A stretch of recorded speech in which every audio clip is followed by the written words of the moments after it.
기도하라 하시며 나를 부르셨는데 기도하지 못했던 것들을 회개합니다. 하나님께 나오라 하셨는데 하나님께 나가지 못했음을 회개합니다. 부끄러운 모습, 가진 것 없으나 부족한 투성이나 그러나 나를 안아주시고 나를 끌어주신 하나님, 그분 앞에 오늘 나왔사오니 내 모습 이대로 나를 받아 주시옵소서. 각 가정의 대소사를 놓고 기도합니다. 주님, 친히 만지시고 채우시고 함께하여 주옵소서. 우리 김민재 권사님 하루하루가 행복하게 하시고 하루하루가 감사하게 하여 주옵소서. 우리 조병규 집사님 영적으로 육적으로 정신적으로 강건하게 하시고 우리 김영기 집사님 영적으로나 육적으로나 정신적으로나 강건하게 하여 주시옵소서.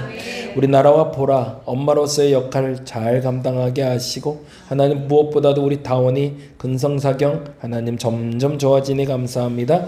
깨끗이 완치되게 하여 주옵소서. 우리 이미경 성도 퇴원하고 간경화 치료 중인데 하나님 만져주시고 우리 조정도 권사님 딸 민지를 놓고 기도하오니 하나님 이 딸이 짐이 아니라 심이 되게 하옵소서. 우리 혜린을 놓고 기도합니다. 시흥에서의 꿈이 하나님 새로워지게 하시고 점점 커지게 하여 주시고 그래서 하나님의 채우심도 보게 하여 주시옵소서. 박순환 쌤 주일 성수하게 하여 주옵시고 우리 하중이와 민중이 붙잡아 주시사 당신의 아들들이 하나님 만나게 하여 주옵소서. 한명 집사님 아들 우리 형기를 놓고 기도합니다. 군무원 준비 중인데 하나님 선한 길로 예비하시고 인도하여 주옵소서.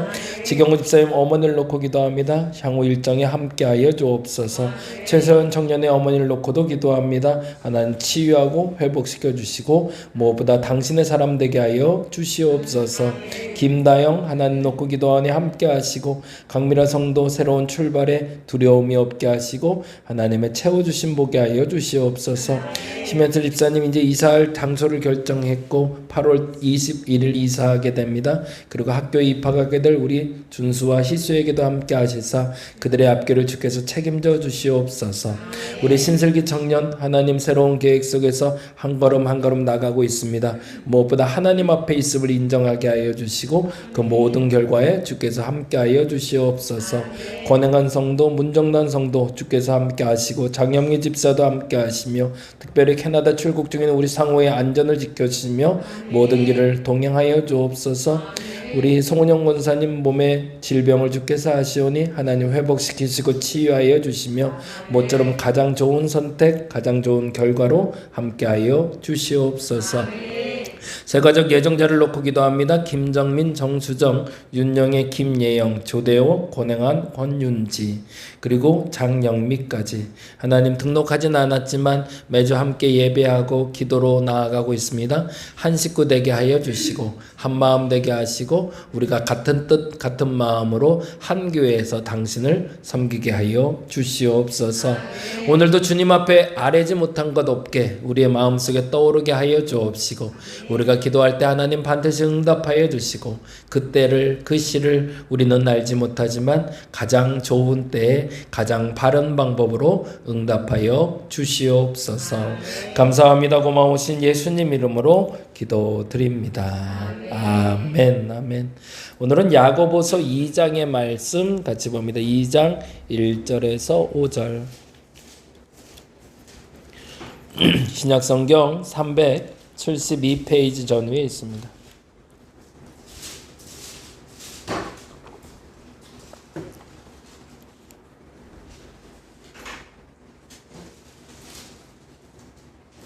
신약성경 372페이지 야고보서 2장 1절에서 5절까지 우리 같이 한 목소리로 천천히 읽도록 하겠습니다. 내 형제들아 영광 주 곧 우리 주 예수 그리스도에 대한 믿음을 너희가 가졌으니 사람을 차별하여 대하지 말라. 만일 너희 회당에 금가락지를 끼고 아름다운 옷을 입은 사람이 들어오고 또 남루한 옷을 입은 가난한 사람이 들어올 때에 너희가 아름다운 옷을 입은 자를 눈여겨보고 말하되 여기 좋은 자리에 앉으소서 하고 또 가난한 자에게 말하되 너는 거기 서 있든지 내 발등상 아래에 앉으라 하면 너희끼리 서로 차별하며 악한 생각으로 판단하는 자가 되는 것이 아니냐. 5절 내 사랑하는 형제들아 들을지어다. 하나님이 세상에서 가난한 자를 택하사 믿음에 부요하게 하시고 또 자기를 사랑하는 자들에게 약속하신 나라를 상속으로 받게 하지 아니하셨느냐. 아멘. 오늘은 구별의 기준이라는 제목으로 같이 말씀 나눕니다. 구별의 기준.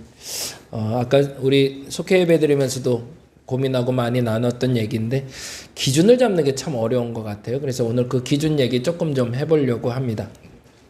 제 꿈인데 이런 도서관을 갖고 싶은 독일에 있는 도서관이에요. 독일에 있는 도서관인데 휘황찬란하죠.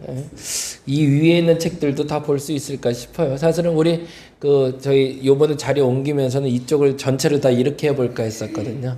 앞에만이라도 쫙. 근데 저 사람이 정신 없을 것 같아요. 그래갖고 안 했는데 꿈입니다. 그냥 꿈. 이런 도서관, 이런 책방이 있으면 참 좋겠다. 우리나라에서 유명한 책방 하나 있죠. 요거 별다방 도서관. 네, 이건 아마 코엑스에 있는 것 같아요. 그렇죠? 이것도 나름대로. 근데 이 모든 책들이 다 볼 수 있는 책들은 아니겠죠. 어찌됐든 도서관 하면 이제 떠오르는 게 책, 그리고 도서관 하면 이렇게 사람들하고 교제할 수 있는 공간인데, 우리나라의 도서관은 언제 시작됐을까요? 근대 도서관 1906년이라고 합니다. 1906년에 황성신문에 기록되어 있는데 조선의 근대식 도서관이 만들어졌다. 서고가 있는 건 있었죠. 왕족들이나 양반들이 갖고 있는. 그런데 지금처럼 서재라는 개념은 없었던 거죠. 근데 도서관이라고 해서 누구나 볼 수 있는 책방이 생기는 건 1906년. 근데 대한도서관과 대동서관이 만들어지자마자 한일병합이 되면서 도서관 운영이 안 돼요. 도서관의 기준이 잘못 세워졌던 거죠. 그래서 1909년에 경성문고라는 이범승 씨가 세운 도서관이 실제적으로 운영이 됐던 도서관 중에 하나라고 합니다. 그러자 우리나라가 이렇게 도서관을 만들기 시작하자 조선 총독부에서도 도서관을 만듭니다. 1930년부터 공휴일을 제외하고 연중 무휴 개관했고요. 총독부 안에 도서관이 있었습니다. 지방에는 매월 50권씩 책을 대출할 수 있도록 해주고 순회 문고도 운영했다고 해요. 그만큼 책을 더 많이 확산시키자는 목적이 있었죠. 그래서 기준이 있었다고 합니다. 첫 번째 기준은 조선 통치 방침에 의하여 사상을 잘 지도하며 교육의 보급, 산업의 진행에 대한 신구 참고 도서. 그럼 무슨 말일까요? 공무원 시험 수험서가 주 책자였다는 겁니다. 그럼 어떤 공무원이 되는 거예요? 친일을 하는 사람을 만드는 게 목적이었던 거죠. 더 일본화할 수 있는 사람들을 위한 책들이 들어오기 시작했고요. 두 번째, 조선 민족의 문헌을 모을 거라고 되어 있어요. 이건 뭘까요? 편견을 갖게 하려고. 기준을 정해서 조선에 대한 바른 책들을 모으는 것이 아니라 조선에 대한 잘못된 생각을 주게 하는 책들을 모으기 시작합니다. 세 번째로 널리 조선 연구에 대한 양서를 모을 것이라고 했는데, 왜냐하면 지금 말하는, 이제 좀 이따 말씀드리지만 조선에 17개의 도서관이 있었는데 거기서 있는 도서관이 조선의 자주성을 얘기하게 되자 그것을 파쇄시킬 방법을 찾았던 거죠. 그리고 전선의 도서관 보급이라는 말은 전국에 있는 전국 조선의 도서관을, 동일한 도서관을 만들어서 책을 규제하자는 목적은, 근데 조선 통복부에 있는 도서관이 이범승이 만든 도서관보다 조금밖에 없었대요. 그러니까 10,000권이 넘는 도서를 이범승이라는 분이 갖고 계셨던 거죠. 결국에는 목적은 여기에 있었습니다. 불온서적을 차단하고 총독부가 선전한 도서와 목록만을 볼 수 있도록 하는 통제의 통치기구로. 그래서 소위 말해서 성공하고 싶은 사람들, 당시 일제시대에 성공하고 싶은 사람들이 몰려왔던 곳이 도서관이라고 해요. 그래서 도서관에서 책을 본 사람들은 자연스럽게 일본화되기 시작했던 거죠. 실례로 이런 일도 있었대요. 인정도서관이라는 평양에 도서관이 하나 있었는데 꽤 큰 도서관이었대요. 근데 1933년 동아일보에 이런 글이 나왔어요. 뭐라고 써 있죠? 금서 3,000권이 대동강변에서 불질러졌다는 거예요.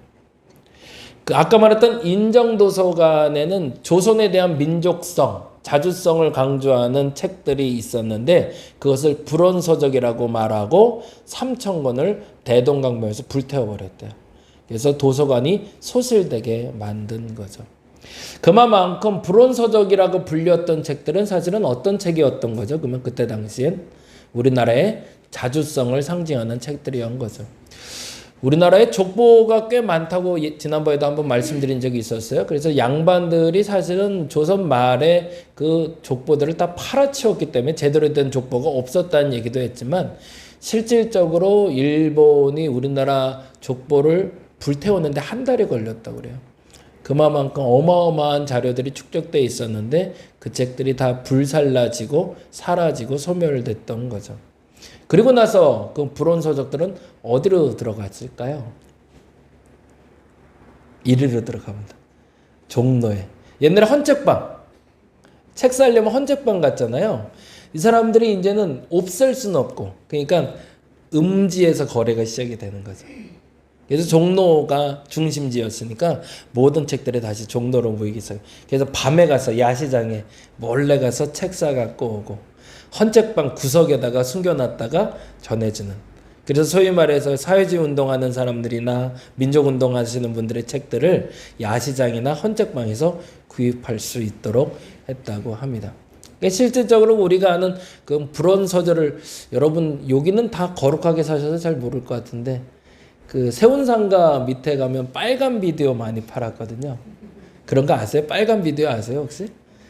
이성훈 집사님 아시나 보다.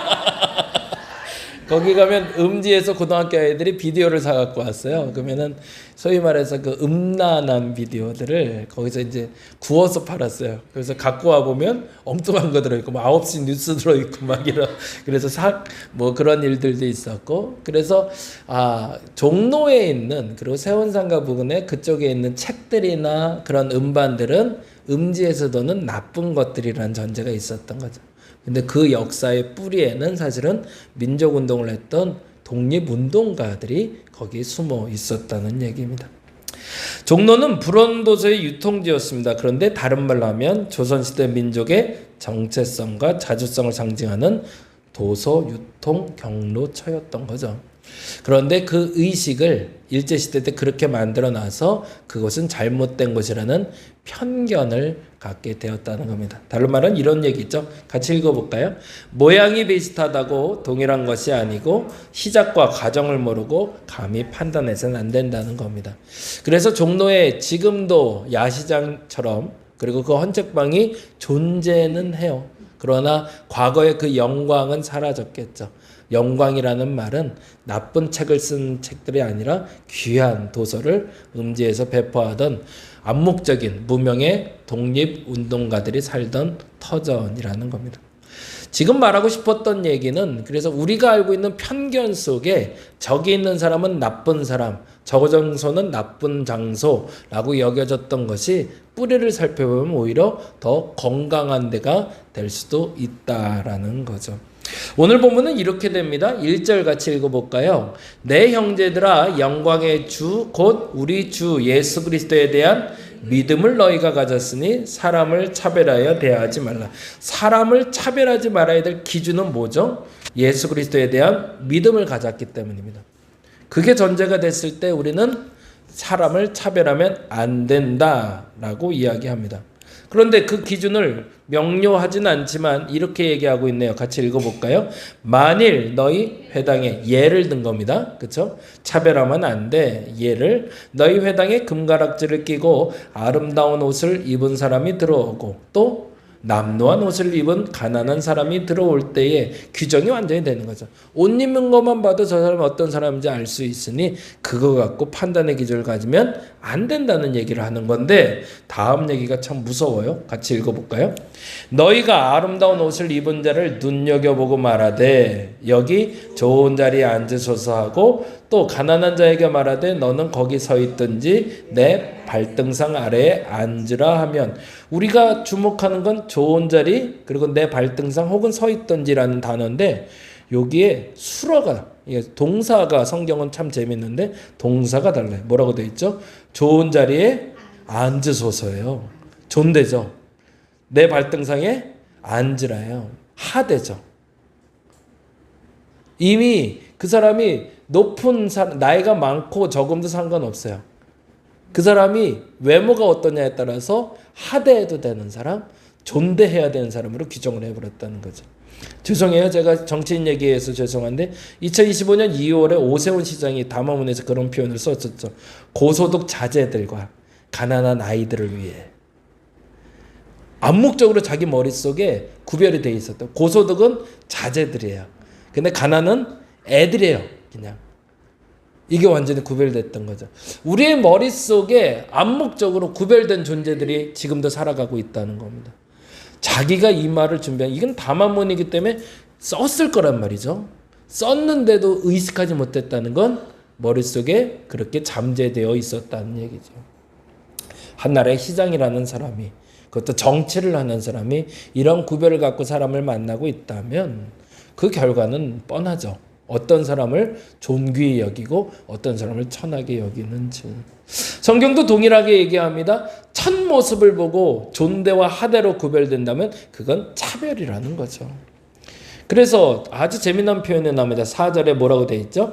너희끼리 서로 차별하여 악한 생각으로 판단하는 자가 되는 것이 무슨 말일까요? 이 말.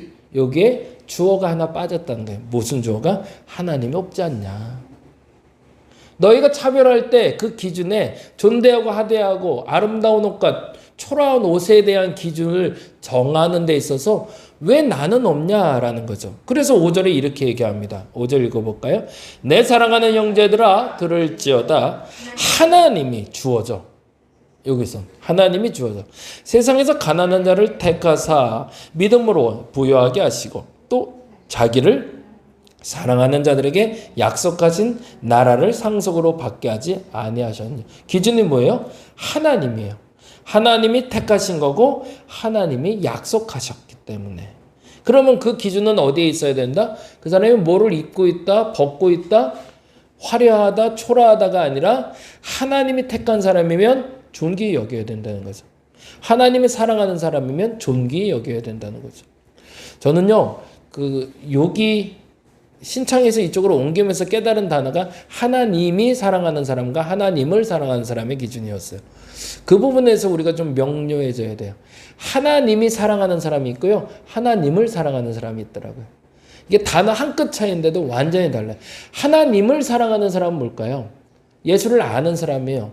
예배를 드리는 사람은 기도하는 사람. 하나님의 자녀가 됐음을 인정하는 사람이에요. 근데 하나님이 사랑하는 사람은 뭘까요? 그 사람은 하나님을 알지 못해요. 그런데 그 사람을 하나님이 사랑하세요. 그러면 다시 한번 정리를 하면 어떤 사람이 천국에 갈까요?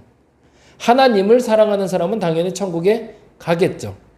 하나님이 사랑하는 사람은 어떻게 될까요? 천국에 가겠죠. 우리가 감히 판단하는 기준이 뭐냐면 예배당에 있는 사람들은 천국 갈 것 같아요. 성도라 불리는 사람들은 천국 갈 것 같아요. 근데 그들 중에서도 구별이 되죠. 하나님을 사랑하는 사람은 천국에 가요. 근데요, 세상 밖에 있어요. 불갑을 하나님을 못 만난 사람들이 있어요. 그런데 어떤 방법을 통해서라도 하나님이 그를 사랑한다고 계속 부르시는 분들이 있다는 거죠. 그런 사람들은 하나님의 백성이라는 거죠. 그래서 제가 하나님의 백성, 성도의 개념이 조금 여기서 확장됐어요. 어떻게 확장됐냐면 예배당에 들어온 사람만 성도가 아니라 이 지역에 사는 사람 모두가 하나님의 백성일 수 있다. 왜? 나만 하나님이 사랑하는 게 아니라 그들도 하나님이 사랑한다면 그들도 하나님의 백성이니까. 그러다 보니까 제가 지역에 전도할 때 쓰는 단어가 달라졌는데 지역 전도가 아니라 지역 신방이라고. 왜? 그들도 하나님의 백성이니까. 지금까지 우리가 편견을 갖고 있었던 게 있었어요. 그게 뭐냐면 아주 묘하지만 그래서 그건 나쁘지 않다고 여겨졌지만 그게 뭐냐면 이 예배당 안에 들어와야 안전하다는 거였어요. 그렇지 않은 사람도 있다는 것 우리가 인정해야 됩니다. 물론 그 기준은 하나님이 정하시는 거죠. 여기서 가장 큰 다른 점은 주어가 다르다는 거예요. 하나님을 사랑한다고 했을 때 하나님은 목적어잖아요. 누가? 내가 하나님을 사랑하는 거거든요. 그건 주어는 나예요. 근데 하나님이로 가면 주어는 하나님이 돼요. 그러니 내가 감히 건드리면 안 되는 거죠. 그래서 좀 어려운 얘기지만 살인한 사람도 하나님의 구원해서 천국 보내기도 합니다. 도둑질하는 사람도 천국 보내기도 합니다. 내가 생각할 땐 저 사람은 절대 안 갔으면 좋겠는데 그 사람도 갈 수 있는 가능성이 있습니다. 전제가 뭐가 될 때? 하나님이 주어가 될 때. 저와 여러분의 편견의 사고의 개념의 첫 번째는 주어가 달라질 수 있기를 간절히 바랍니다. 내가 생각할 때가 아니라 하나님이 생각하실 때라는 기준으로 다시 판단하자고요. 하나님이 판단할 때 이게 옳은 일인가? 하나님 보시기에 이게 착한 일인가? 하나님 보시기에 기뻐할 일인가를 기준으로 삼는다면, 하나님과 함께 한다면 편견은 최소화된다는 거죠. 완전히 사라지는 건 아니고. 그리고 나서 6절 7절에 참 재미난 표현이 나와요. 6절 7절 읽어볼까요? 너희는 도리어 가난한 자를 업신여겼도다 부자는 너희를 억압하며 법정으로 끌고 가지 아니하느냐. 이건 제껴놓자고요. 7절에 재미난 단어가 나오는데 그들은 너희에게 대하여 일컫는 바 그 아름다운 이름을 비방. 아름다운 이름이 뭘까요? 역시 주어가 찾아져야 돼. 하나님, 예수 그리스도를 얘기하고 있어요. 너희가 그렇게 편견을 갖게 되는 순간 예수님의 이름이 더럽혀진다는 거예요. 그러니 예수 그리스도의 이름을 너희가 높이기 위해선, 그 이름이 비방받지 않기 위해선 편견을 버려야 된다라고 얘기하는 거죠. 그러면 기준이 뭘까? 제 나름대로의 고민했던 기준인데 다행히 오늘 또 그 얘기를 해서 감사해서 그래서 거기서 말할까 하다가 그래도 오늘 준비된 얘기는 오늘 하는 게 나을 것 같아서 첫 번째 기준은 다음과 같습니다. 사실을 판단하기.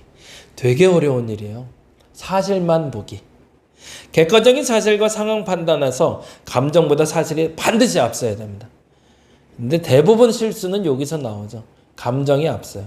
좋아 보이는데, 괜찮은데, 저건 나빠 보이는데 이게 문제가 돼요. 편견을 갖게 되는 가장 결정적인 이유는 감정이 먼저 앞서기 때문에 그렇습니다. 좋은 걸 어떻게, 싫은 걸 어떻게 라는 기준이 그 사람의 좋고 나쁨에 매우 명료한 기준이 됩니다. 그래서 우리는 그리스도인이라면 감정을 앞서지 말고 사실이 앞서게 할 수 있는 사람 되어야 합니다. 어떤 상황이든 어떤 사람이든. 둘째, 너무 중요한데요. 가치를 판단해 주실 수 있어야 됩니다. 사람마다 쓰임이 다르다는 것 인정해야 됩니다. 어떤 때는 저 사람의 쓸모 없을 수 있고요. 어떤 때는 쓸모 있을 수가 있어요. 제가 기도할 때 제일 많이 쓰는 단어 중에 좀 불편하게 여겨질 수도 있는 단어가 있는데 그게 뭐냐면 짐이 되지 않게 해주시고 힘이 되게 해달라는 단어를 써요. 장애가 있는 민주를 놓고 기도할 때 항상 그 말을 써요. 감사한 건 그 친구가 저도 좋아해주고 우리 교회를 좋아해서 가끔 나온다는 것도 너무 고마운데 민지를 보면서 느끼는 마음은 안타까움이 있어요. 근데 더 특별한 안타까움은 시간이 많이 흘러가고 있다는 거예요. 그리고 자녀들이 혹은 형제들이 돌봐줄 수는 없어요. 그러다 보니 형제들이 결혼할 때가 되면 이미 그 친구가 매우 조심스럽지만 짐으로 여겨질 수가 있어요. 근데 그때 오히려 민지가 힘이 될 수 있다면 우리는 편견을 갖지 않는 거죠. 근데 그러자면 어떻게 해야 될까? 그 사람의 쓸모를 찾아줄 수 있어야 됩니다. 그러면 그 사람은 짐이 아니라 힘이 될 겁니다. 근데 우리는 내 기준에서 내 쓸모만을 보니 필요 없는 사람이 존재한 거죠. 우리 교회에서도 필요 없는 사람이 있을까요? 감히 그렇게 말하면 안 되겠죠. 저는 분명히 지난번에도 말씀드린 것처럼 강조하고 싶은 게 그건데 새가족이 온 사람은 새가족은 우리 교회에 쓸모가 있어서 보낸 사람들입니다. 쓸모가 없다면 우리 교회에 보낼 필요가 없죠. 왜 굳이 여기까지 와서 우리 교회에 같이 예배를 드릴까요? 그건 그의 필요를 채우려는 이유도 있지만 더 정확히는 하나님이 불렀다는 전제가 된다면 그 사람이 우리 교회에 온 이유가 있습니다. 이 교회에 쓸모가 있기 위해서죠. 이성호 집사님이 이곳에 온 이유도 쓸모가 있기 때문에 온 겁니다. 굳이 다른 교회 가도 되는데 이 교회에 온 이유는 좋은 사람이 있어서가 아니라 물론 그것도 있지만 더 중요한 건 내가 이 교회에 무엇인가의 쓸모를 감당하기 때문이라는 거죠. 가치 판단의 기준이 이렇게 됐을 땐 사람들과 관계가 온전해집니다. 그런데 내 상황 속에 내 삶 속에 저 사람이 필요 없는 존재가 되기 시작하면 차별을 하게 되는 거죠. 세 번째, 이 부분이 이제 아까 나눴던 부분인데 이 부분은 명료하게 구별되지는 않습니다. 다양한 가지가 존재하죠. 셋째인데요. 도덕적 판단 기준을 가져야 된다는 거예요. 도덕적 판단 기준이 두 가지가 존재해요. 첫째는 사회적 규범이에요. 근데 두 번째는 신앙의 규범이 있어요. 이게 조금 달라요. 사회적으로는 이걸 악이라고 말하는데 우리는 악이라 말하지 않는 것들이 있고요.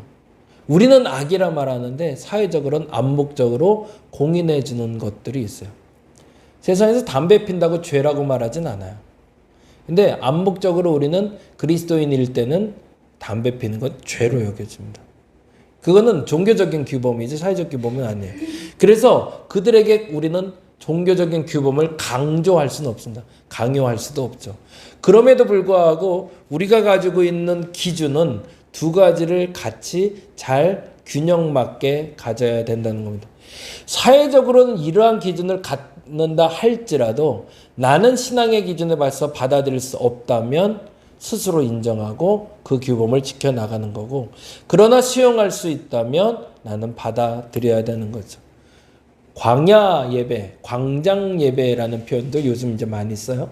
그래서 광장에서 데모하시는 분들이 본인의 데모하는 모습을 광장의 예배라는 이름으로 쓰기도 합니다. 그거를 받아들일 수 있는 사람들이 있어요. 근데 그걸 용인할 수 없는 사람들이 있습니다. 그게 예배인가? 라고. 우리는 이 기준에 대해서도 감히 누구한테 뭐라 할 수는 없습니다. 각자의 그 기준이 있는 것인지. 근데 중요한 건 아까 말씀드린 매우 중요한 기준이에요. 거기에 하나님이 계시는가.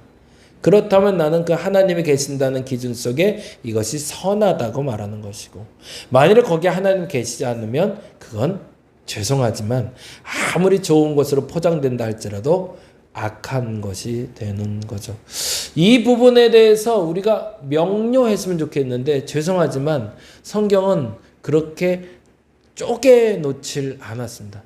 그래서 이것은 죄고 이것은 죄가 아니고가 까다로울 정도로 아주 철저하게 쪼개놓았으면 좋겠는데 하나님이 그걸 참 큰 덩어리로 우리에게 던져 놓으셨어요.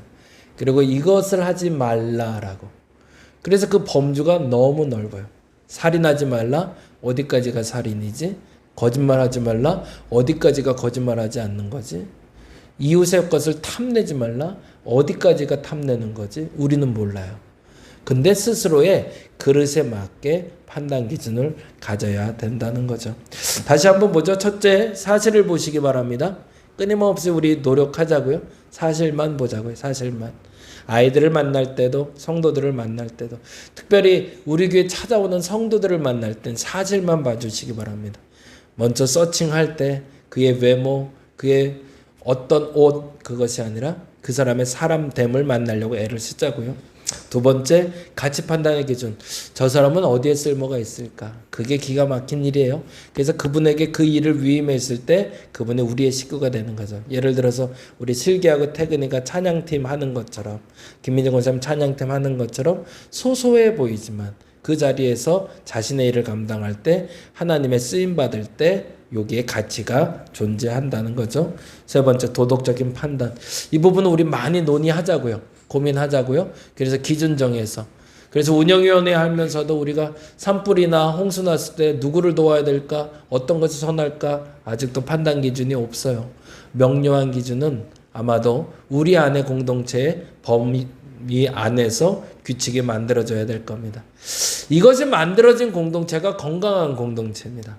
그리고 건강한 가정입니다. 암묵적으로라도 나 스스로. 그러나 이것이 넓어지면 넓어질수록 좋은 공동체겠죠. 그래서 그 범위가 점점 더 넓어질 수 있는 저와 여러분 되셨으면 좋겠습니다. 오늘 그래서 이렇게 기도했으면 좋겠습니다. 같이 읽어볼까요? 사람에 대한 편견이 없게 하소서. 사실을 보는 눈을 허락하옵소서. 건강한 가치관을 허락하옵소서. 신앙의 기준에서 선과 악이 분명하게 하소서. 좀 어려운 주제고요. 어려운 이야기지만 이것이 명료해야 하나님 앞에 우리가 당당할 수 있습니다. 분명한 기준을 가지고 차별하지 않는 참된 그리스도인이 되어주시기를 간절히 바랍니다. 기도하겠습니다. 하나님, 당신 앞에 서서 잠시 머물며 되돌아봅니다. 나는 차별하지 않았는가? 가진 것 때문에, 없는 것 때문에, 외모 때문에 내 판단의 기준이 분명하다고 착각해서 그 누군가의 상처가 되지 않았는가 되돌아보게 하여 주옵소서. 예수 믿으면 차별하지 말아야 된다고 분명히 말하고 있습니다. 근데 아직도 우리는 그 차별의 기준을 정확히 정하지 못했습니다. 이왕이면 더 넓어져서 더 깊어져서 내 눈 안에 내 마음에 품을 수 있는 사람이 더 많아지게 하여 주옵소서. 내 속이 좁고 내 마음이 좁아 아직까지 품지 못했던 사람이 있다면 내가 예수 믿사오니 조금만 더 넓어지게 하여 주시옵소서. 감사합니다. 고마우신 예수님 이름으로 기도드립니다. 다 같이 기도하고 돌아갑니다. 하나님 채우소서. 하나님 함께 하소서. 하나님